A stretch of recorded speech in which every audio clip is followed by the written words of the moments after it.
Hello, welcome back to Media Countdown. My name is Chris. My name's Robert. And today we're going to be ranking the top rock albums of the 90s. Our criteria is simple. The album must have been released in the 90s. It had to have some commercial success, and it must be considered a rock act. Finally, our opinion. All right, you want to get to it?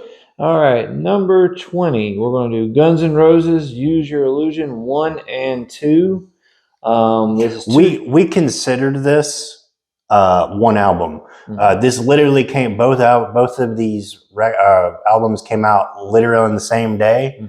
So should have been a double album. We considered it a double album. So I wasn't really. Of course, I probably listened to November Rain, but I probably liked some of their earlier stuff. This was when kind of Axl Rose was at the height of his kind of megalomania, kind of super ego kind of trip kind of thing. But I'll let you take on this one. Yeah, it had a lot of great songs. Don't Cry, Live and Let Die, You Could Be Mine, which is probably my favorite song on it. That or November Rain. Yesterday's Knocking on Heaven's Door. You Could Be Mine is a great song. Of course, it was in the Terminator 2 soundtrack. I actually kind of, as a get you going kind of rock song, I prefer that one compared to Welcome to the Jungle on their first album. A lot of people like that one. But I like You Could Be Mine is a really great song. November Rain is one of the badass music videos of all time. Yeah. It doesn't make much sense if you actually step back and look at it. Not even a little bit. But it is just awesome. And Slash playing guitar in the desert in some old Western church is just badass. And if you see that scene where they're all swirling around, this is before drones. They had to use a helicopter. And at the time, actually, it was the most expensive music video ever made. Yeah. At that time.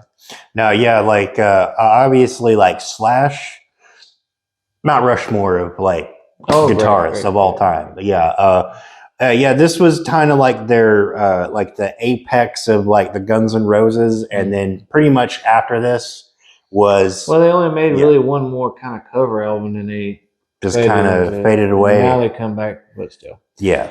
All right, number 19, we got Alice in Chains' Dirt. This was a pretty good album. This is their biggest album. This one, Them Bones, Rooster, which is a song about Vietnam, Down in the Hole, and Wood, which was one of their biggest songs, the most popular songs. Overall, I thought it was a pretty good album. I had this one; it was really good. They're more of the Seattle band. Yeah, but no, yeah, Alice in Chains was definitely that kind of. They were more metally compared to the rest of the grunge they actually tracks. had a big 4 tour with Metallica, Anthrax, Slayer, and Megadeth, and they opened for them.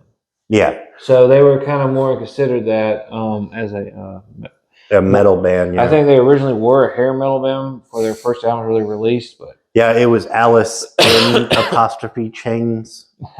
Yeah.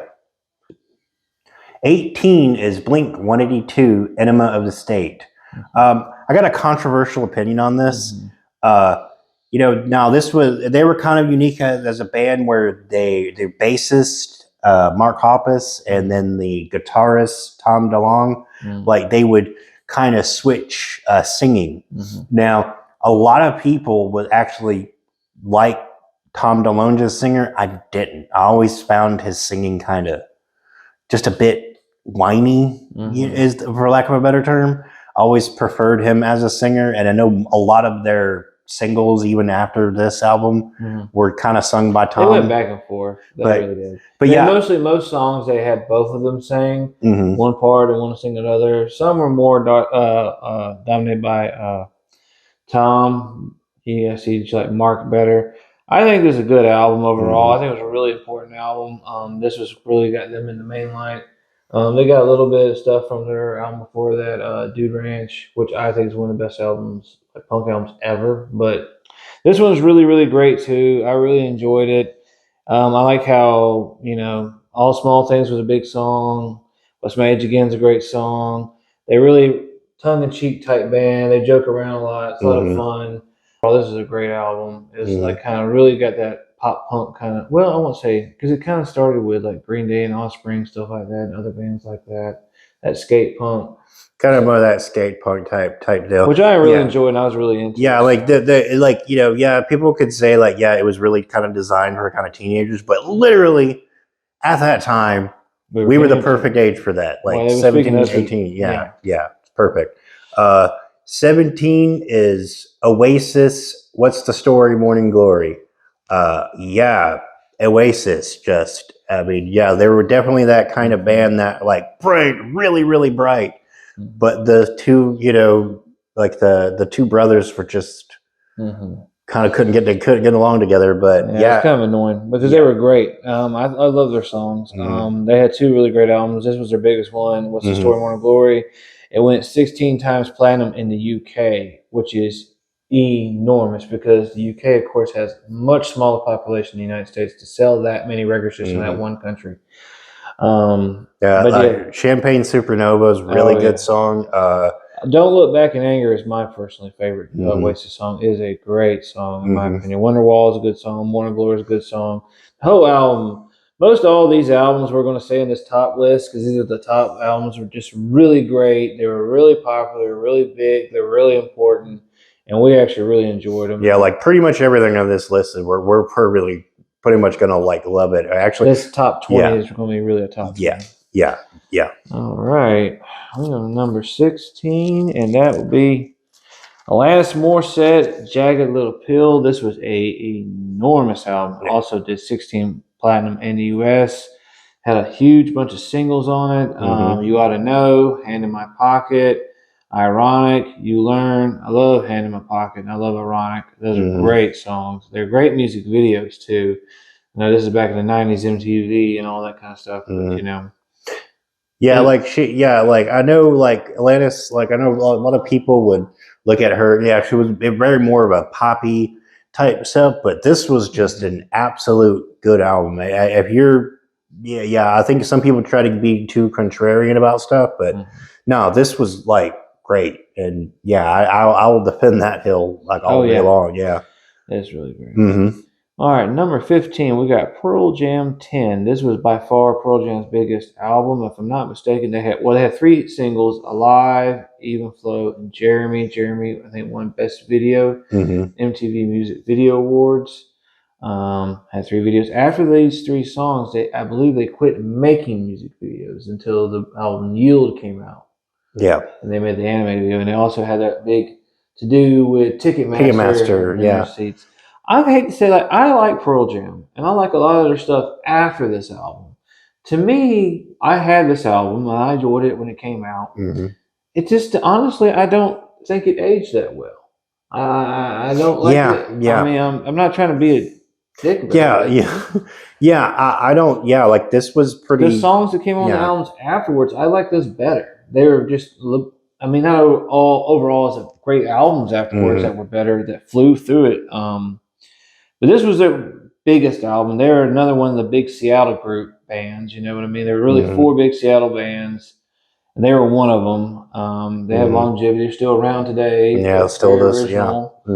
So, and they never really. They always get like one of those bands that people like their fans would say that they never sold out. They were very much, and they've even said that they would rather go down as like the Grateful Dead than more of a big pop album. Yeah, which is a little douchey, but whatever. Yeah, I mean, with Pearl Jam, like, they definitely had that, like that, that kind of grungy. They were kind of the quintessential one of those grunge bands. I would kind of agree with you on this. Like, a lot of times we're putting this because it's the band, not necessarily the album. Sometimes, 10 was like, there was like a Black or Alive, that's like that's one of their all-time hits. But I kind of agree with you. I think some of their later stuff was actually better. Yeah. But moving on to 14 is Stone Temple Pilots' Purple. We kind of, when we were doing this list, and we were like, we obviously we're going to put Stone Temple Pilots, but we kind of really couldn't, decide like were we going to put like Core, or are we going to put like songs like Shop in the Vatican or something? It was a long title. The third album. It was a long title, yeah. It actually has a great album, by the way. Both of those albums are great albums, and so is this one. But when it comes to it, when you think it's purple, it has this as Big Empty, Vaseline, and Interstate Love Song. Interstate's Love Song and the video itself is quintessential 90s. A great song, just a great song. Just really when it takes you back. And it was hugely successful. But the Interstate Love Song was really the Stone Temple Pilots song. I think they're probably, as far as 90s groups, I know they're not really linked in as much with the grunge acts, but I think they were, even though they're not from Seattle, they're from Los Angeles. Yeah. Better. I think they were a little bit better than them, to be honest with you. They were one of the better bands. So, yeah. Number 13. Yeah, go ahead and let you take that. Oh, Sublime. Sublime.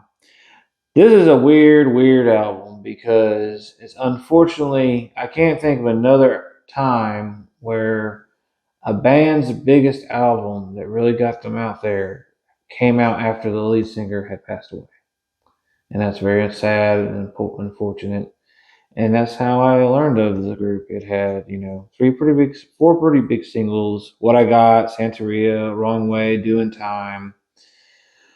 And it was a great album. I listened to crap at it when I was like 15 years old. I listened to that album. I wore it out. And but the previous album, 40 Ounce to Freedom, is a masterpiece. This was a great album, and I had a big Sublime sticker on the back of my old 1984 Chevy Caprice Classic station wagon. So yeah, there you go. With Sublime, like I was never really the biggest Sublime fan.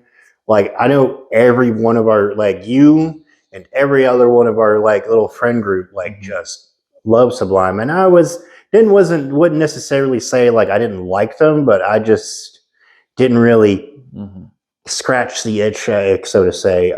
But yeah, I can kind of definitely I remember listening to Santeria. So I remember that album, but yeah, Sublime was just kind of a little bit lower end on that, but yeah, they were a really good band. And number 12, White Zombie, Astro Creep 2000. This is a pretty big album. This one with More Human Than Human, Electric Head Part 2, and Supercharged Heaven. White Zombie, for a while, I kind of there's the band. At one time, Metallica was the band. One time, Korn was the band. At one point, it's where a band is just enough popular and just enough edgy. It still maintains their edge. You even could say Marilyn Manson one time was the band. And at one time, White Zombie was. Because they were pretty heavy, but they were still pretty popular. But they were kind of, you know what I mean? Yeah. And this was a really good album. The first album was really good too. But Electric Head Part 2 is the songs I like the best off this album. More Human Than Human, they played the crap out of that on MTV and stuff like that, which was good. But, of course, Rob Zombie went on to do a lot more than just, of course, he did his solo stuff, and which is kind of just an offshoot of White Zombie, really. And even now makes movies too. So, he's always been a multifaceted artist kind of guy. Yeah, I know, White Zombie was kind of definitely that Trent, and the same thing as Trent Reznor and 9 Inch Nails, it's the Rob Zombie show. So it really wasn't, even when he went on to his solo career, it really wasn't sounded the same. White Zombie, they were definitely a real hard band compared to what you were seeing kind of in the mainstream. So it was kind of different to see a real hard, kind of a band. I don't know. I kind of prefer the first album, El Sexoristo, but yeah, this was pretty good too. But yeah, this was probably, I would probably put this down. Good, but it was a lot more popular. It was more exactly. That's exactly That's the main reason why it's on this list, because this was a big one. Number 11, we'll do Rage Against the Machine, Battle for Los Angeles. A little bit debated whether to do this one or Evil Empire. They were relatively about the same for success. I just kind of prefer this one, Evil Empire. I think Bulls on Parade was a little bit bigger hit, but But Guerrilla Radio, Testify, Sleep Now in the Fire. Yeah, this album was probably Calm Like a Bomb is also pretty good. Yeah, and this was probably, I like to say some bands have albums that you can kind of just let play. This was one of those albums as far as Rage Against the Machine. and Tom Morello, like Underrated really guitar player, just real. Yeah, he is like it goes past like like a guitarist can do some solos, but he makes that guitar make sounds that you had like no idea a guitar could make. Yeah, like just yeah, like it was crazy. I remember we actually saw, well, it wasn't them, but it was Audio Slave. We actually went to go see Audio Slave in the Tabernacle in Atlanta. And yeah, he does it all, everything, all the crazy stuff that he does, like he'll do it on stage. So yeah, kind of props to Tom Morello on that one. Yeah. All right, we have 10 is Slipknot. Yeah, this was a very unique. Well, I guess, I mean, they were pretty original when they first came out. Not many people had a percussion section, like an actual percussion section, like 5. They had 2 percussionists and a drummer, and you know what I mean. It was a big band. They had a mixer and all that kind of stuff. I love Slipknot. I always kind of will. They have a lot of great albums. This was their first one. It was like really like blew you away when it came out. At least me personally. Because you weren't seeing anything like that. A lot of people give them crap because they wear the mask and little suits. Who gives a shit? Look, it's a show. They put on a show. It's entertainment. Learn something. Not everybody has to be like them, but guess what? They are like them. They are who they are. And I've seen them before. I saw them in a Haunted Factory, the Sloss Furnace Factory in Birmingham, which is pretty cool. And they put on a show. They had a lot of great songs on this one. Wait and Bleed, of course, was a big single. Spit It Out, Sick, and Eyeless. Eyeless was a really great song. They were really, really heavy. I know they kind of labeled as a new metal band, which I'm not sure is fair because I've heard people who know more about it than I do talk about Slipknot, and they're actually a little bit, have a lot of more roots in death metal. The guitar player, I know, like both the guitar players were both in death metal bands before that. They got a little bit of mixer. I would, yeah, with Slipknot, I would probably say like, yeah, like they were definitely their own thing, and they're still around us, if I'm not mistaken. Are they still around? Yeah, yeah. Well, so yeah, like they were definitely like doing something completely different than everybody else. I know people kind of wrote them off. Sound yeah, they kind of wrote them off as some like new metal, but no, they were definitely kind of like knocking down doors and kind of blazing the trail. So yeah, that's why they're at 10. Number 9, Smashing Pumpkins, Millie Connolly, and the Infinite Sadness. Yes, this was absolutely major. I literally remember the day that I actually do remember when I bought this and just having this like double album, and like I was like everybody complaining because it was a double album. It was a little bit more expensive, but no, this was probably like you talk about an album that was like I'll constantly listen to. This was one of them, and just absolutely like bangers. Almost all of them are bangers. Like of course there's the singles. There's Tonight, 79, Bullet with Butterfly Wings, but honestly, like there was some other stuff that probably that they never maybe put singles out of, but like Muzzle. Selena. Yeah, exactly. Absolutely. And most people put stuff that wasn't singles off of this album. Like songs you mentioned, like Jelly Belly, Clap, especially Muzzle, Porcelain in the Vast Oceans, Take Me Down, In the Arms of Sleep, Through the Eyes of Rubies. Damn good song.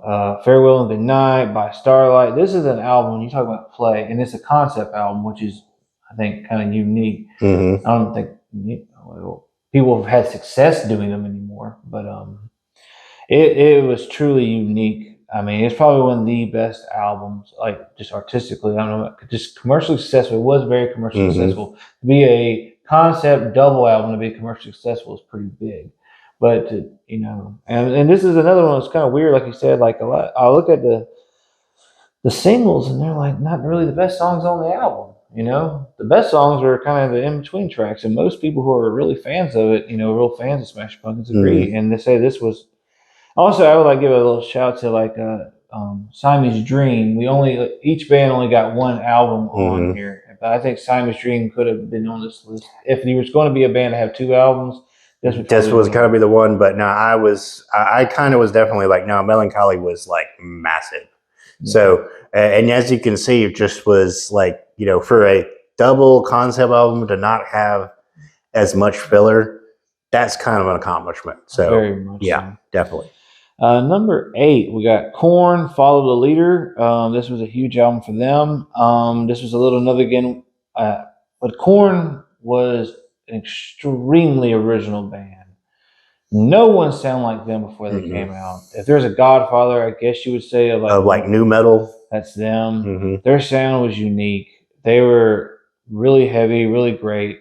I kind of like say debated whether which album to use by them because their self-titled first album was so original ahead of time. But this is the one that got them like mainstream commercial success because it's the one with follow "Freak on a Leash" on it, and that music video with the little magic bullet flying around everywhere. Hmm.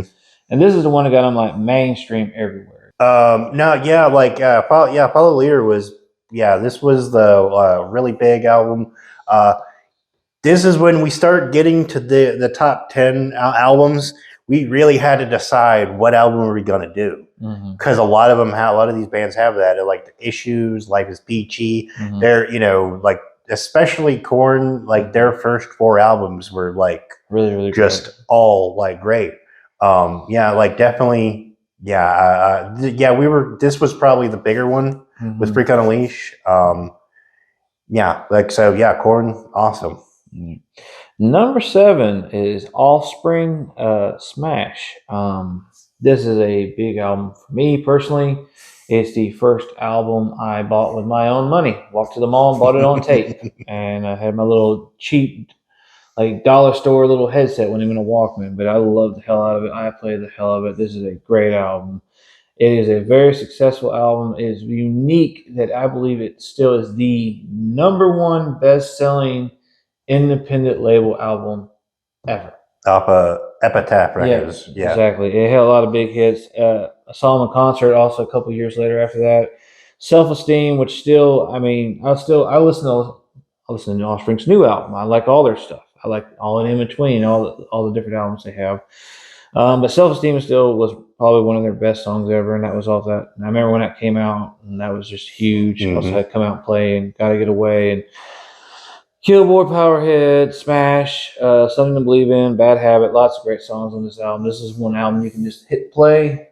And just let it keep on going. It's a skate punk album, was very much so. Some people Hmm. consider it pop punk, but at the time it was skate punk, which I was really into. You were too. Yeah. So I remember, like, yeah, I remember pretty much everybody played like Self Esteem just Mm-hmm. was like everywhere. No, yeah, Offspring is like definitely one of those top tier kind of in the, I guess you say, the skate punk, the later, like the kind of the 90s punk kind of bands. Well, them and Green Yeah. Day got that music popular, where they would Hmm. actually, play on, major rock radio that music didn't really get played on before them. Yeah. Both of these albums, the Dookie and Smash, came out just a couple months from each other. Yeah. Yeah, this was Same year too. And, yeah, this was definitely one of those, like, the bands that kind of opened up when, like, it made punk popular, which was kind of an important thing when you're guys like us that came from small towns, and yeah, there's not a massive, like, punk scene in small town. Well, I mean, also you could think about music like them got stuff like the Warp Tour going, which Hmm. was like I'm into 4 Warp Tours and it was great. Hmm. I enjoyed all of them, and it had a crap load of independent bands there, and they would do in this way you got the music out there for others, you know what I mean? And them being so popular is the reason, it was able to get off to begin Exactly. It was definitely one of those, like, albums that bands that kind of got us into punk.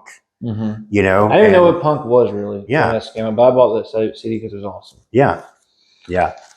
Number 6, we're going to do Foo Fighters' Color and the Shape. This was Foo Fighters' second album. It's one of the most commercially successful albums. This was a great album.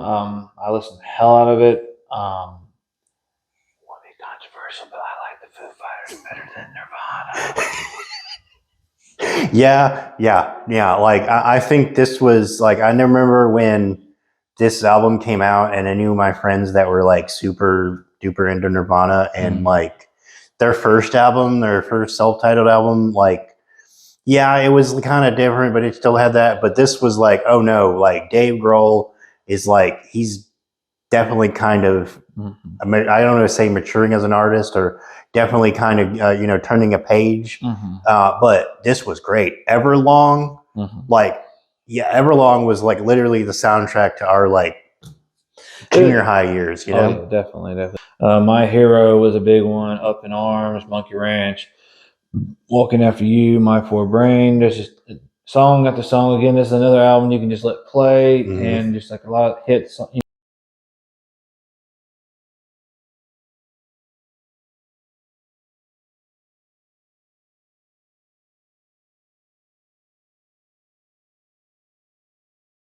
All right, we have number 5 is Soundgarden Super Unknown. And this was a really great album. This was by far our favorite of the 4 big grunge acts that came out of Seattle. Chris Cornell is our favorite vocalist or singer of all those bands. Not throw shade on the other ones, but by far Soundgarden was, I think, just that whole grunge area. That was really our favorite band. This is a great album. Spoon Man, Feeling Black Days, Black Hole Sun, My Wave, 4th of July, which wasn't a single, but just a badass song, and The Day I Try to Live, which is one of my favorite all-time songs. So that's a really great one. I would probably get like I was probably more of a fan of their album after this. Down on the Upside, but yeah, this was like you said. Every band gets one album. This was kind of have to be the one that was on. This was their most successful. That was a really great album too. I agree with that. About the same for me, but really great album. Soundgarden, truly a great band, and this was a truly great album, and they're most successful. Number 4 is Green Day, Dookie. This is a huge album. This was really got people into punk rock. They came out one of the first of that era. I can think there was really. I mean, I can't think of another punk album before them.